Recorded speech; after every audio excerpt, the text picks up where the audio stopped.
Raul wrote a really cute essay because he talked about coming here at 16 to Miami, and he said he thought it was so familiar how familiar it felt to Madrid, where he lived as a teenager, and Havana, where he was born, and basically he just talked about. I think the message of Raul's piece is to not let anything hold you back. Let me read. He talks about all his accomplishments. You know, he did celebrity photography, and then he started to be a guest on some shows, and then he was offered a job at Univision. Yes. Univision. And so he became a big hit. And so for the past 20 years, I've hosted or co-hosted the most important Hispanic entertainment events in the States, the red carpet for the Latin Grammys, the popular music show, Premio Lo, I don't speak Spanish, Premio Lo Nuestro. I know somebody who does, though, and he's on the phone he ready to is? talk Is to us. Raul Raul, here? are you there? Katie, you're going to give me classes in English. I'm going to give you classes in Spanish. I know, Raul, obviously I need them badly, but tell me, well, why don't you tell me a little bit about your essay rather than have me tell everybody? Well, you know, I'm going to tell you what I wrote. I think it's never give up. I never given up. I try hard all the time. And like you were saying, I was born in Havana, Cuba. I moved to Madrid when I was 10 years old. My father was a political prisoner in Cuba when Fidel Castro took power in 1959. I never saw my father until I was about 34 years old in Miami. I left with my mother when I was 10 years old to Spain. I lived there for 5 years. And I arrived in this country in Miami, Florida, when I was 16 years old. I didn't speak English. I went to high school in Miami. I loved photography. I started taking photography, and I became the yearbook photographer.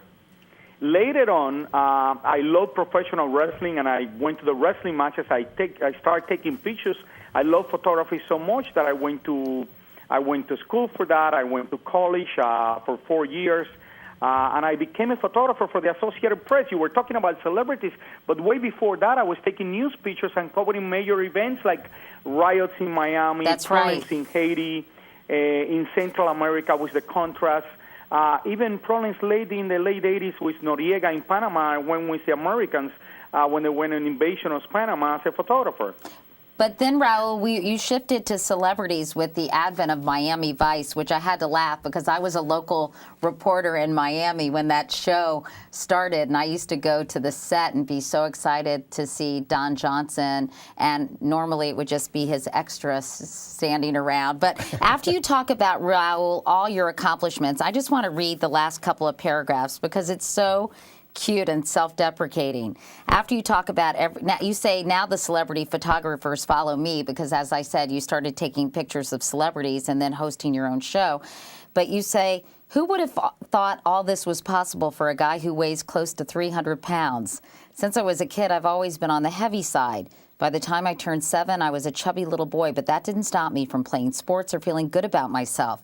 Later, during my high school years, I tipped the scales at over 200 pounds, but thanks to my gig as yearbook photographer, I was extremely popular with the cheerleaders. When I became a news photographer, I ran all over the place without any problems, but I always knew that TV would be the ultimate test. In a world that so often values physical attributes above talent, my weight has posed no problems. Quite the opposite, in fact, perhaps because I never paid much attention to it. The one and only time I have ever felt discriminated against was during my first trip to Hawaii. I took a helicopter tour and was charged double. I got over it. People in Espanol named me one of its 50 most beautiful people in America. On another occasion, I made its best dressed list in the excellent company of George Clooney and Ricky Martin. A couple of years ago, I wrote a diet book called, The Fat Guy's Diet. I'm not going to try to say that in Spanish. And it became an instant bestseller in the Spanish market.